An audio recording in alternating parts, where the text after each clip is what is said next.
Wabarakatuh. My name is Aramintha Wardiah. Today I would like to present my second video resume about psychoanalysis. In this topic, we will talk about Sigmund Freud. Sigmund Freud was born in May, was an Australian neurologist who became known as the founding father of psychoanalysis. Psychoanalysis was founded by Sigmund Freud. Freud believed that people could be cured by making conscious their unconscious thought and motivations, thus gaining insight. Psychoanalysis is commonly used to treat depression and anxiety disorders. It is only heavy and cathartic. In other words, healing experience can the person be helped and cured. What is psychoanalysis theory by Freud? Sigmund Freud's psychoanalytic theory of personality argues that human behavior is the result of the interactions among three component parts of the mind. The first is the id, the ego, and the superego. This theory, known as Freud's structural theory of personality, places great emphasis on the role of unconscious psychological conflicts in the shaping behavior and personality. Dynamic interactions among these fundamental parts of the mind are thought to process through 5 distinct psychosexual stages of development. Move into the next slides. This is, as I say in the letter, there are three component parts of this psychoanalysis. The first is the id. The id, the most primitive of the three structures, is concerned with instant gratifications of basic physical needs and argues it operates entirely unconsciously. The second, the ego. The ego is the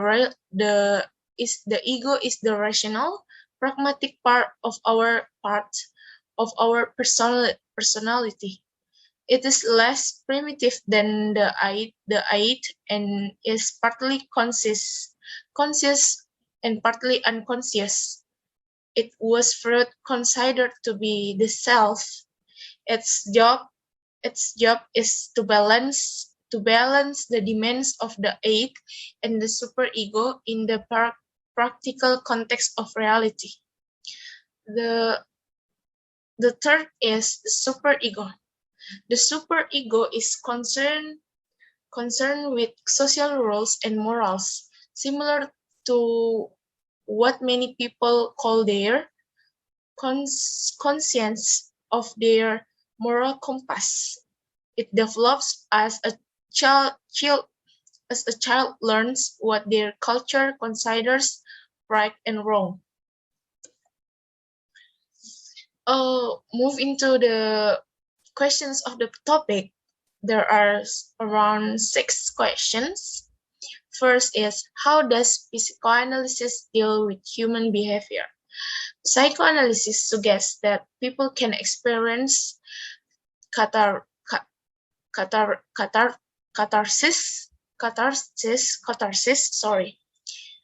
Psychoanalysis suggests that people can experience catharsis and gain insight into their current state of mind by bringing the content of the unconscious into conscious awareness. Through this process, a person can find relief from psychological distress. Psychoanalysis also suggests that a person's behavior is influenced by their unconscious drives. How does psychoanalysis deal with reading texts? Psychoanalytic criticism adopts the methods of readings employed by Freud and later theorists to interpret texts.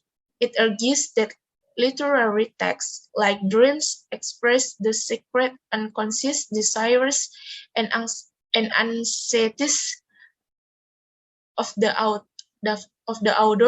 that a literary work is a manifestation of the author's own neurosis.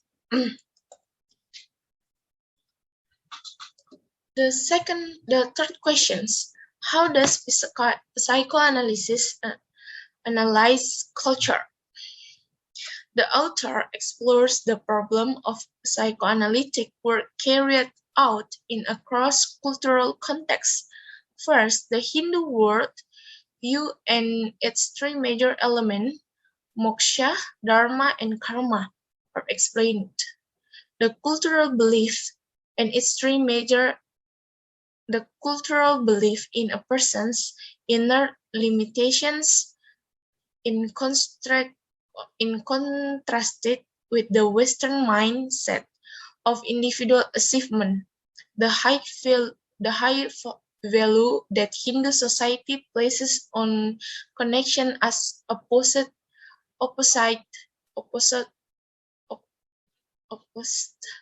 to separations, and how this affects nations of gender and the sense of one's body is discussed. And the fourth is how is someone's dream is interpreted according to the psychoanalysis perspective. Freud said that the interpretation of dream is the royal road to a knowledge of the unconscious activities of the mind. He meant that because dreams are such an unconscious activity, they give an almost direct insight into the workings of the unconscious mind. So I can say that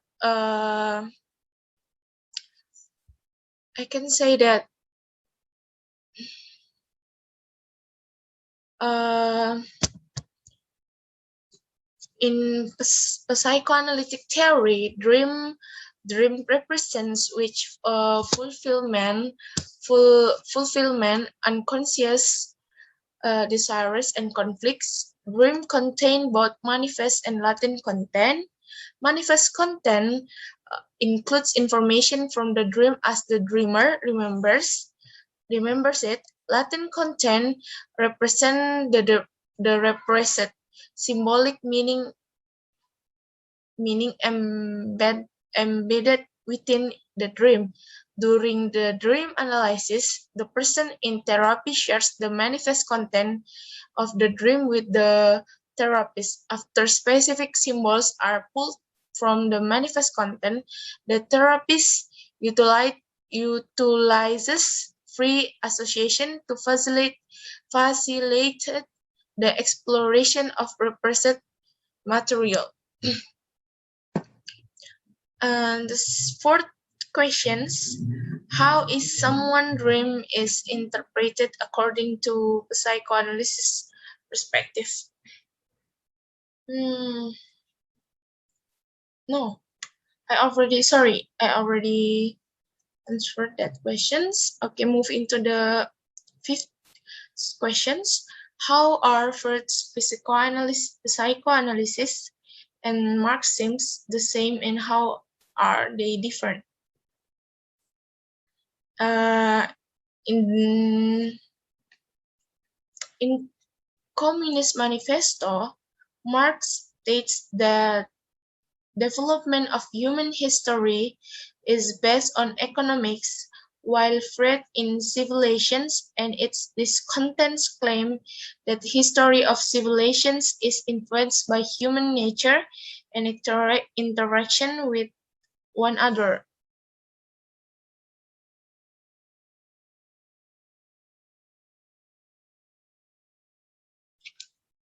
Marx and Freud are regarded as a very controversial individuals.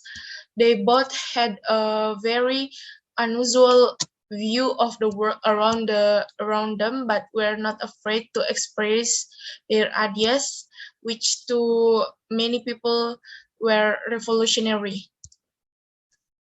Marx and Freud formulated their opinions about the development of human history, with which some might disagree. So that's all. That's different and the same between Freud and Marxism. We go to into the last questions is about how does Freud's psychoanalysis differ from other kinds of psychoanalysis. The unconscious is important for both. Sorry. I will take Lacan for the example. The difference between Freud and Lacan is the unconscious is important for both Freud and Lacan, as Freud deals with the human mind only. Lacan goes beyond the human mind and interprets the inner workings of a language in terms of how the mind works in a human being, while Freud envisioned the possibility of examining the murky depths of the unconscious with the light of consciousness. Lacan believes that ordinary consciousness can legitimately be aware only of its own incapacity. So that's all from me. If there's any wrong pronunciation, wrong grammar, I'm so sorry for that. Thank you.